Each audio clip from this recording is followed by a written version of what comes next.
Around 50,000 years ago, the Earth was crowded.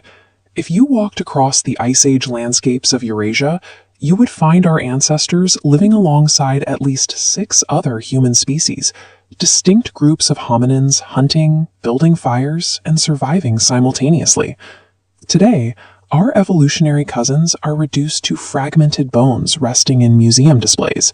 We live in a world where we are the only survivors, but for most of our history, we were just one of many struggling lineages.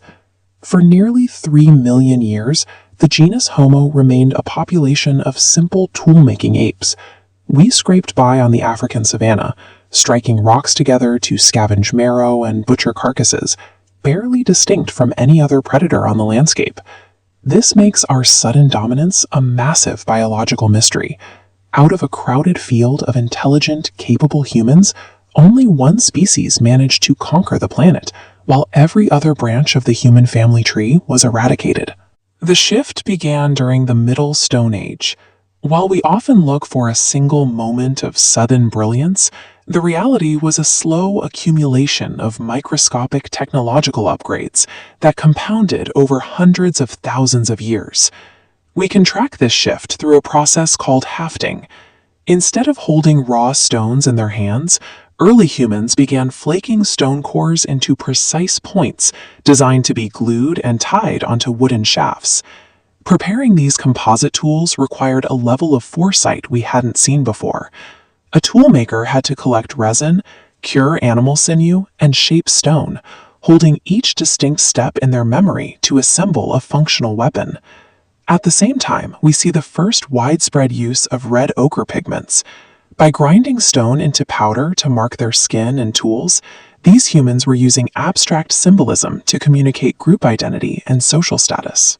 These small, compounding decisions, complex tool assembly, and social communication, strengthened our cooperation.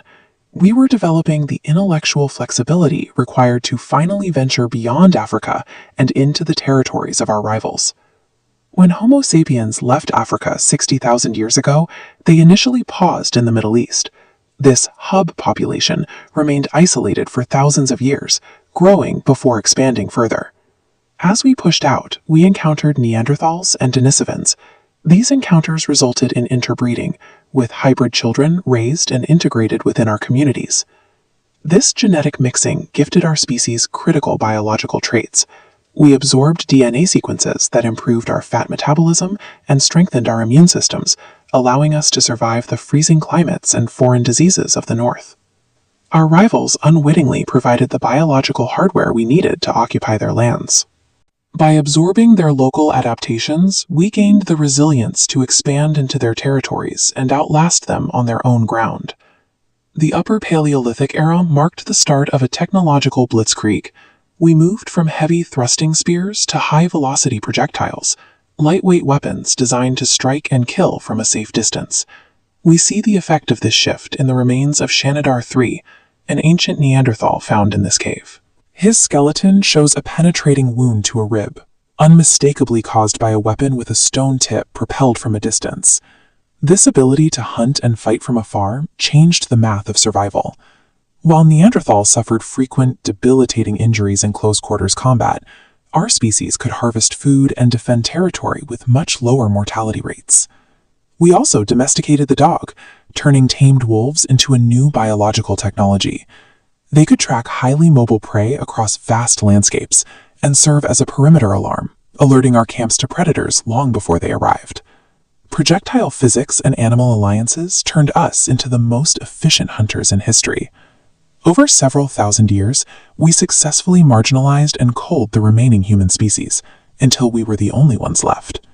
With our rivals gone, we pushed into the final frontiers of the planet. We walked into the Americas across the Bering Land Bridge, reaching pristine lands where the wildlife had no instinctual fear of human hunters. Then, around 11,000 years ago, the global climate warmed and stabilized.